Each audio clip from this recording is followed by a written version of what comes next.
السلام علیکم ورحمۃ اللہ تعالی وبرکاتہ۔ عزیز دوستو، یہ سکرین پر جو آپ کو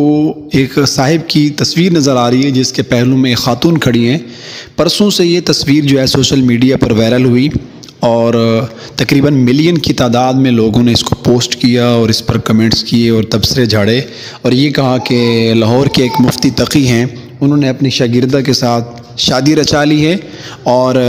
بوڑھے ہیں، بوڑھے ہونے کے باوجود، مفتی ہونے کے باوجود انہوں نے شاگردہ کے ساتھ جو ہے ایک شادی رچائی ہوئی ہے۔ لوگوں نے اس پر طنز، تنقید،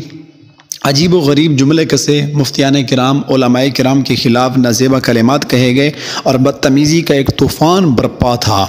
لیکن آج اس بات کی تحقیق ہوئی کہ یہ پوسٹ ہونے سے پہلے مفتی تقی لاہوری کا کوئی وجود ہی نہیں ہے، اور یہ شخص جو اس تصویر میں آدمی کھڑا ہے ساتھ، نہ تو یہ مفتی ہے، نہ یہ تقی ہے، نہ یہ لاہوری ہے، اور نہ ہی خاتون جو ساتھ کھڑی ہے اس کی شاگردہ ہیں۔ حقیقت یہ ہے کہ اس آدمی کا نام عامر خان ہے، ورجینیا میں رہتا ہے، یہ ایک بزنس مین آدمی ہے اور اس کے منہ پہ داڑھی ہے۔ ہم پہلے بھی کہتے رہتے ہیں کہ ہر داڑھی والا جو ہے وہ مولوی نہیں ہوتا۔ بہرحال یہ عید کے دن کی ایک فوٹو شاٹ انہوں نے لی ہے، وہ وائرل ہوئی ہے، یا اس آدمی کی اپنی بیوی ہے، اس کی گھر والی ہے۔ باقی یہ فوٹو کیوں اس نے وائرل کیا، کیوں پوسٹ کیا، یہ اس کا اپنا ایک فیل ہے، لہٰذا ہم سب کو چاہیے، ہم پہلے بھی کہتے رہتے ہیں، اس طرح کی خبروں کو بغیر تحقیق کے آگے ہرگز شیئر نہ کیا کریں، ورنہ آپ جھوٹ پھیلانے میں حصہ شامل کر رہے ہیں اور اس پر بھی آپ کو قیامت کے دن بہت بڑی سزا ملنے والی ہے۔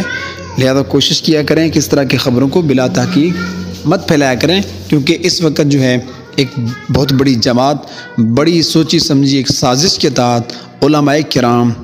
مفتیان کرام، داڑھی پگڑی اور ٹوپی کو بدنام کرنے کے لیے ایک طبقہ دن رات کوشش کر رہا ہے،